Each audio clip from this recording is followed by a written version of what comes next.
Fala, meu povo lindo do oitavo ano. E aí, Coscó, como é que tu tá? Perdoa, Neca, hein? Tô sabendo. E as revoluções da Inglaterra respiraram direitinho? Revolução Puritana, Revolução Gloriosa, Oliver Cromwell e por aí vai. Agora a gente vai estudar a Revolução Industrial, tá certo? Vamos estudar essa primeira Revolução Industrial. Mais pra frente a gente estuda a segunda Revolução Industrial e o imperialismo. Mas agora, primeira Revolução Industrial. Vamos cantar? Canta comigo agora, vamos lá. Vai começar uma revolução nesta geração. E essa revolução é a revolução industrial. E vai ser uma transformação que vai ser provocada pela adoção de uma economia baseada na indústria e que vai começar a ganhar força na Inglaterra na segunda metade do século XVIII e no século seguinte vai partir para outros países, tá?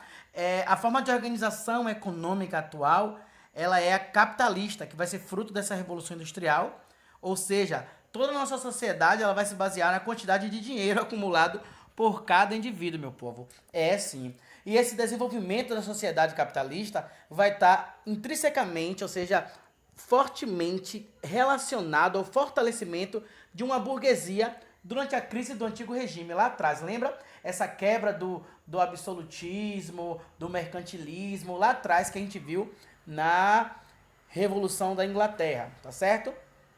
Então a Inglaterra vai ser o berço para essa questão da Revolução Industrial. Vamos lembrar aí dos atos de navegação, dessa acumulação de capital que a Inglaterra vai ter nesse momento aí, tá? Muitos dos produtos que a gente usa hoje, certo? Desde os mais simples até os mais complexos possíveis, é resultado dessa Revolução Industrial. É resultado de algum processo industrial que é feito hoje, tá certo? Invenção das máquinas, tudo isso vai ficar mais fácil e mais rápido de produzir. Mas a gente tem que lembrar que isso não se restringiu só às máquinas. Como eu já falei antes, teve uma ligação entre homem e natureza, tá certo? O homem foi afetado bastante com essa situação aí. Então, a Revolução Industrial vai ser a passagem da manufatura para a indústria, da manufatura à indústria mecânica, que vai gerar mudanças na área tecnológica. Então, digamos que a gente tinha o carpinteiro antes, a gente tinha diversos ofícios que todo tipo de objeto era produzido por apenas uma pessoa. Então, essa pessoa era chamada de artesão. Vamos lá, por exemplo, um sapato. Esse sapato vai ser produzido pelo sapateiro. O sapateiro é o quê? Um artesão que tem o ofício de sapateiro. A gente tem o carpinteiro que vai fazer lá a cadeira, ou etc, etc. E vários ofícios de artesãos que vai produzir um objeto. Agora, só que esse objeto produzido pelo artesão, ele vai durar muito tempo para ser produzido, tá certo? Porque é produzido pela mão do ser humano. Então, com a questão da acumulação de riqueza, da acumulação de dinheiro, é que vai surgir uma nova classe, que é essa burguesia, que ela vai comercializar os produtos feitos pelo artesão e ela vai investir na industrialização. Então a gente vai ter um grupo, que é o grupo dos artesãos, e o grupo dos comerciantes, tá certo? Coloque um em cada lado aí. Artesão de um lado, comerciante do outro. Só que esse artesão vai produzir os produtos e quem vai comercializar esse produto do artesão é quem? O comerciante. O comerciante vai vender bem mais caro do que o artesão cobra ele para fazer e o comerciante vai acumular o quê? Capital, vai acumular dinheiro e esse dinheiro, esse lucro que ele acumulou, ele vai investir na industrialização. Mais para frente, esse comerciante, ele vai ser o dono da empresa, tá certo? Porque ele vai investir, vai trabalhar investindo em máquinas e etc. para criar sua indústria e esse artesão vai ficar o quê? Sem trabalho. Ele não vai ter o que fazer, porque essa indústria agora que vai produzir o objeto que ele produzia em maior número e em menor tempo, tá certo? Então, o artesão, ele vai ser substituído por quem? Pelas máquinas. Só que a gente vai precisar de pessoas para operar essas máquinas. Aí esse artesão vai passar a ser quem? O trabalhador de dentro dessa indústria. Então a gente vai ter aquele que detém a indústria, aquele que detém os meios de produção, que vai ser o empresário, que é chamado de capitalista, e a gente vai ter os trabalhadores, que eram os artesãos, que vai saber como fazer, ou seja, vai deter a mão de obra, tá certo? Outra coisa que foi bastante interessante foi no período lá da Revolução da Inglaterra, onde teve aquela questão do cercamento de terras, que foi a privatização das terras, aqueles trabalhadores rurais foram para a cidade e acabou por fornecer mão de obra barata para as novas indústrias. E isso fortaleceu o mercado consumidor, e a Inglaterra vai estabelecer tratado com outros países para fortalecer os seus próprios interesses comerciais, tá certo? Daí a gente vai caracterizar a Revolução Industrial no período do surgimento das fábricas, tá? As produções em séries que vai acontecer e o trabalho assalariado, tá? Esse novo sistema industrial ele vai transformar as relações sociais e vai criar duas novas classes, como eu já falei antes. Os empresários, que vão ser os capitalistas, que vai deter os meios de produção, ou seja, dono do prédio, dono das máquinas, dono das matérias-primas e dos bens produzidos pelo trabalho, tá? E os operários, que vão ser os trabalhadores assalariados. A gente pode chamar eles também de proletariado ou proletários. Memoriza bem isso, que isso vai ser muito importante para vocês saberem os assuntos que vêm mais à frente, tá certo? Então, os operários, os trabalhadores, eles possuem o quê? Apenas a força de trabalho. Então, eles vão vender a sua mão de obra, vai vender a sua força de trabalho, vai vender para quem? Para os empresários, para produzir as mercadorias em troca de quê? De salário. É aí que vai surgir os trabalhadores assalariados. Então, a Inglaterra vai ser a primeira nesse sentido, a Inglaterra vai ser a primeira a sair na frente com a questão da Revolução Industrial por causa principalmente da matéria-prima que ela vai possuir. Ela vai possuir grandes reservas de carvão mineral, que é a principal fonte de energia para movimentar as máquinas, porque as primeiras máquinas industriais vão ser máquinas a vapor. Então, por isso que o ferro vai ser bastante importante, tanto o ferro quanto o carvão. E os ingleses também possuíam grandes reservas de minérios de ferro. A mão de obra disponível em abundância, por causa da lei do cercamento de terra, vai sobrar trabalhadores na zona rural, vai favorecer também a Inglaterra.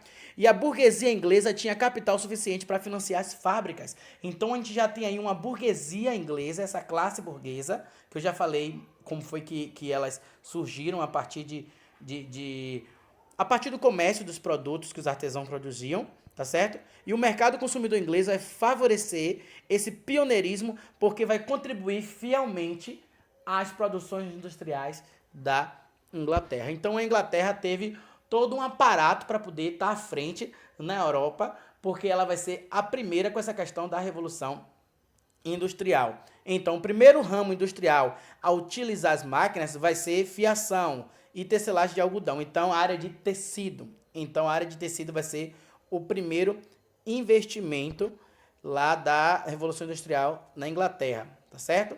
Então, desenvolvimento tecnológico, transporte de máquinas, substituição do homem pela máquina, como eu já falei, gerando milhares de desempregados, queda nos preços das mercadorias, o que acelerou o ritmo de produção. Então, as mercadorias, já que o preço caía delas, então as pessoas compravam bastante, então eles precisavam de mais mercadorias, e aí produziu bem mais, de forma mais rápida, porque era com as máquinas, tá certo?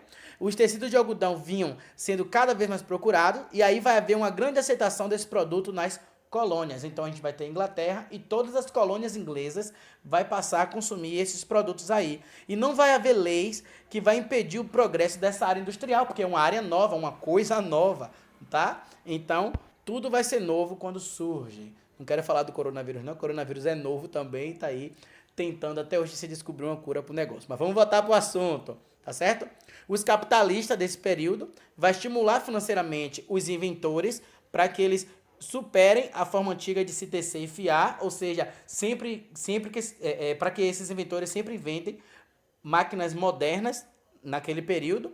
E foi nesse cenário que o carpinteiro James vai inventar a spinning jenny, que vai ser essa máquina aí de algodão. A gente vai ter o Richard, que vai inventar uma máquina hidráulica de fiar, ou seja, essa hidráulica é uma questão de uma tecnologia diferente, não é mais a vapor, tá certo? E várias invenções foi vindo por aí. Aí Samuel Crompton vai criar uma máquina que vai fabricar os fios resistentes e finos para fazer tecidos leves, tá?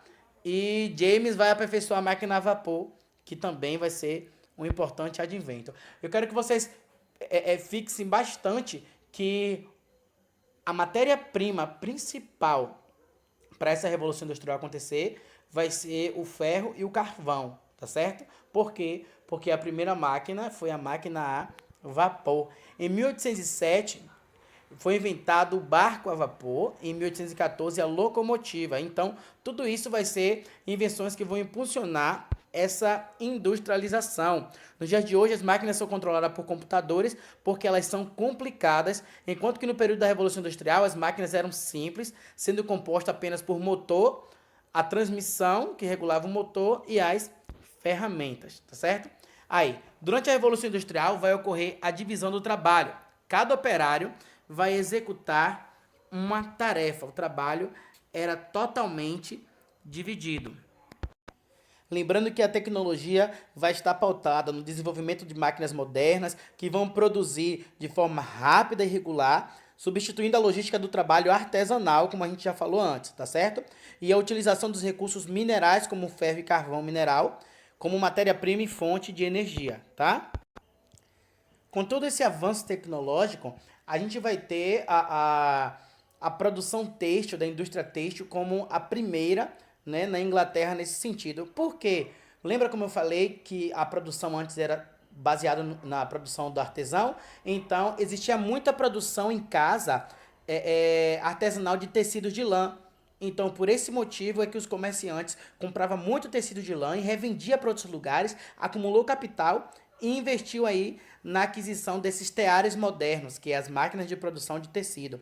Só que esse progressivo abandono da produção doméstica vai estar relacionado à dificuldade de concorrer com os tecidos produzidos na fábrica. Então, os artesãos começam a perder porque os tecidos produzidos na fábrica possivelmente seriam tecidos melhores, tá certo?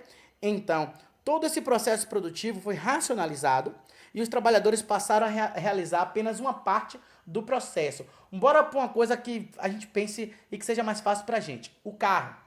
O carro, a indústria hoje faz tudo, tá certo? Mas digamos que uma pessoa só fizesse o carro todo.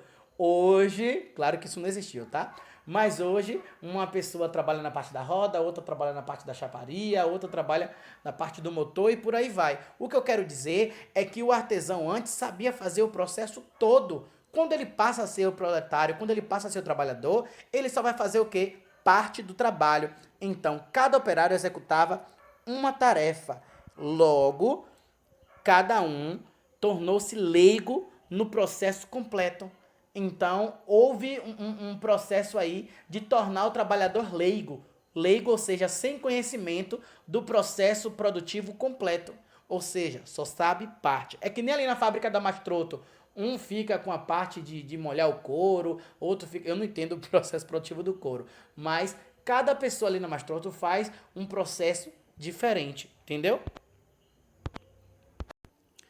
Em Londres, vai haver um aumento da população que chegou a triplicar devido às fábricas e, consequentemente, o número de operários. A gente vai ter que lembrar que lá atrás, no período de Oliver Cromwell, lembra o líder da Revolução Puritana? Ele vai fazer, na época da ditadura dele, ele vai fazer a lei dos atos de navegação. Então, a colonização inglesa, com o fortalecimento da sua frota naval, vai consolidar no século XIX. E isso vai garantir um acesso a um grande mercado consumidor e facilitar a obtenção de matéria-prima farta e barata, no caso do algodão. Então, Oliver Cromwell foi importante nessa questão. E outra inovação importante também desse período vai ser a construção da primeira ferrovia inglesa. Então, essa questão do transporte aí, tanto de navegação quanto de ferrovia, vai ser importante para a consolidação dessa revolução industrial. Mas vamos lá. O cotidiano dos operários. As condições de trabalho dos operários não eram fáceis não, viu, gente? A jornada era de 14 a 18 horas diária. Imagine, só com 2 pausas controladas rigorosamente. Os horários eram impostos por meio de multas e ameaça. Então, o controle era bastante severo aí. Crianças a partir de 6 anos já eram surradas por qualquer brincadeira, atraso ou caso errasse a forma de executar a tarefa, ou seja, crianças e mulheres trabalhavam aí, tá certo?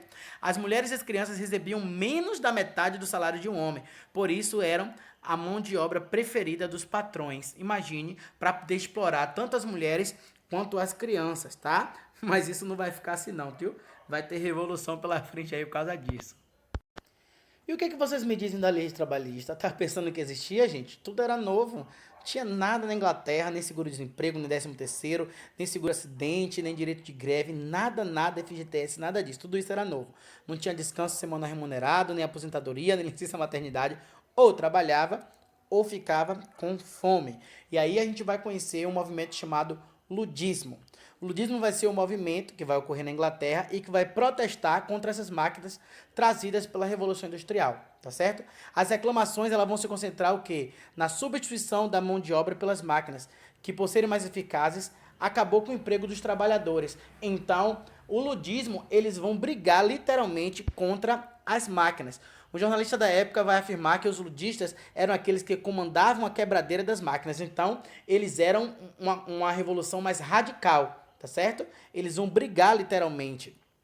Vale ressaltar que não foi um movimento de operários fabris, mas de artesãos classificados. Ou seja, não foram os operários das fábricas, os artesãos que se juntaram para poder entrar nas fábricas e quebrar as máquinas, porque eles foram substituídos pelas máquinas. A gente vai ter um outro movimento, que é um movimento chamado movimento cartista, que já é um movimento que vai ser organizado pela Associação dos Operários.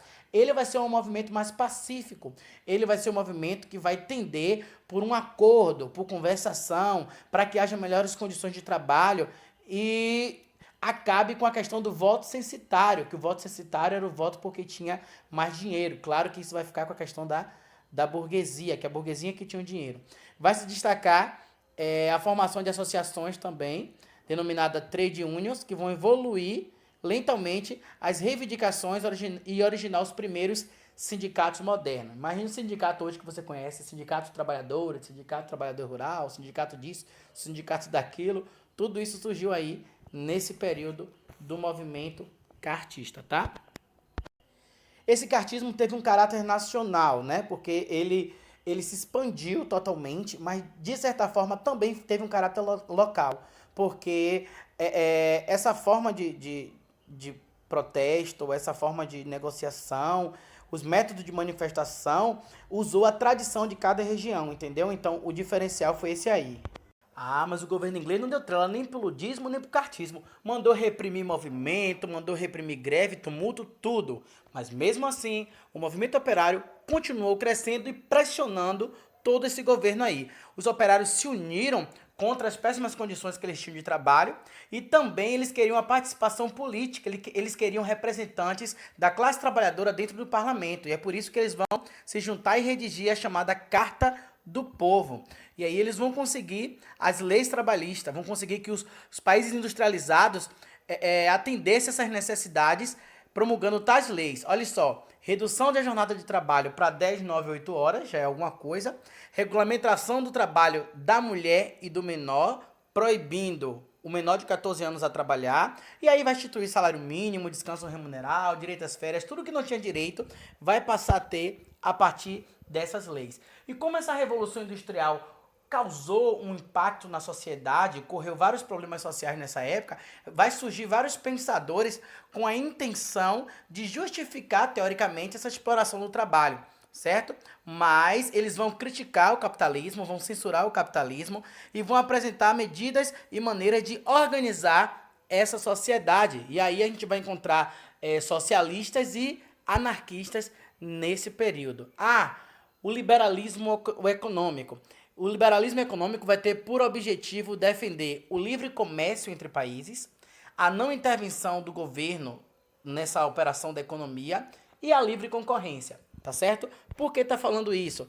Tá falando porque esses novos pensadores, eles eram seguidores desse liberalismo econômico, tá certo?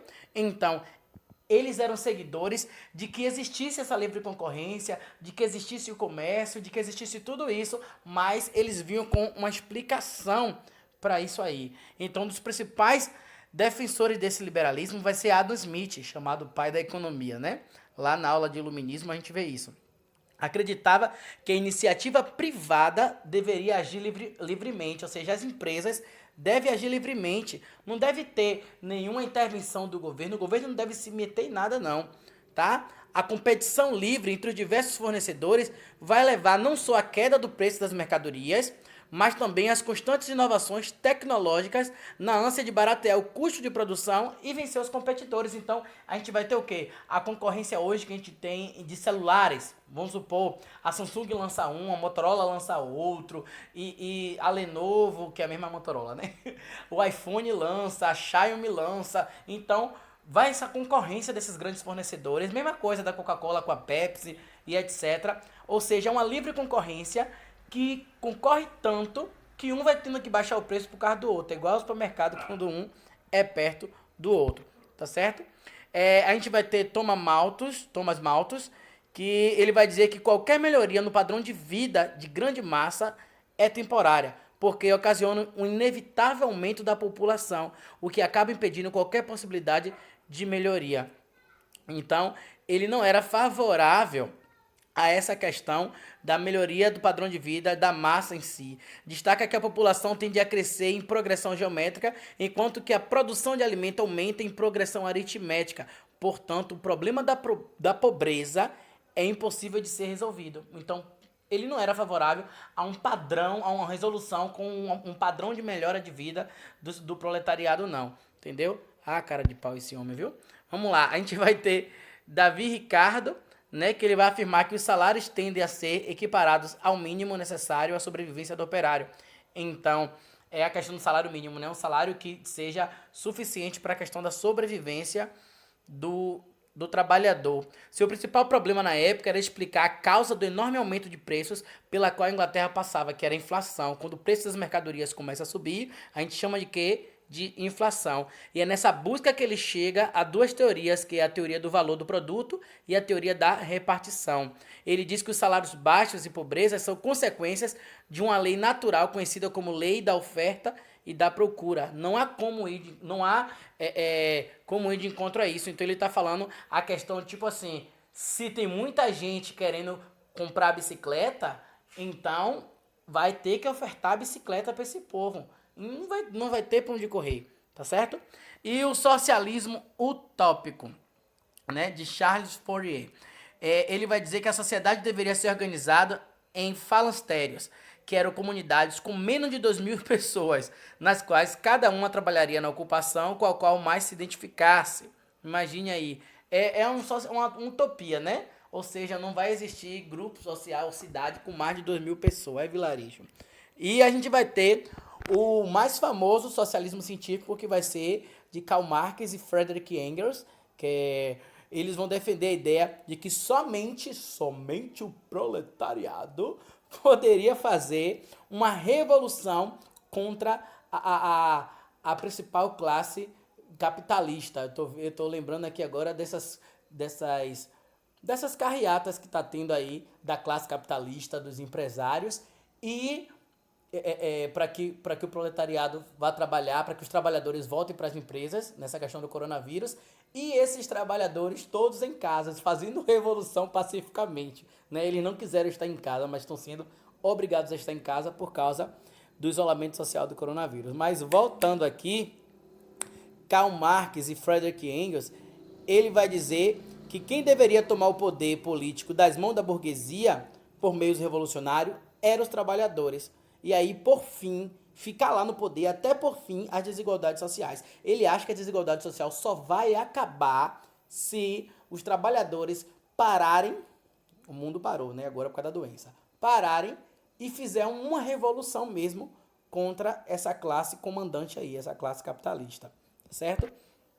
A gente vai ter o socialismo cristão, né, que vai defender a humanização do capitalismo, né? Vai defender a reforma agrária, a associação de operários, leis que assegurem salários dignos e jornadas de trabalho dignas, mas ele vai dizer que o amor, a cooperação e o respeito às pessoas vai ser a solução para esses problemas sociais que vai haver nesse período aí, tá? E por último, a gente vai trazer as ideias do anarquismo, que ele vai de encontro às ideias de Karl Marx no sentido da divisão de classes, né? Porque Karl Marx ele vai dizer que existe essa divisão de classes, mas o anarquismo vai trazer a ideia de uma sociedade igualitária, literalmente igualitária, onde não existe o governo, não existe Estado que controle essa sociedade. Essa é a ideia do anarquismo. Ele defende a destruição do Estado, tendo como princípio a inexistência de qualquer tipo de governo, né? É o contrário de Karl Marx, porque Karl Marx diz que o proletariado vai tomar o poder, né? Vai chegar a um poder, ou seja, ao governo. Mas para o anarquismo, não. O anarquismo não existe nenhum tipo de governo. A sociedade vai ser totalmente igualitária. Eita, que a gente já cantou, Coscó, e agora a gente vai só respirar aliviado essa primeira revolução industrial. Captou aí? Captou carvão e ferro? Agora a gente vai partir para outras fontes de energia, tá certo? Segunda revolução industrial, tá? Beijo desta aula e vamos partir para a próxima aula. Tchau, tchau.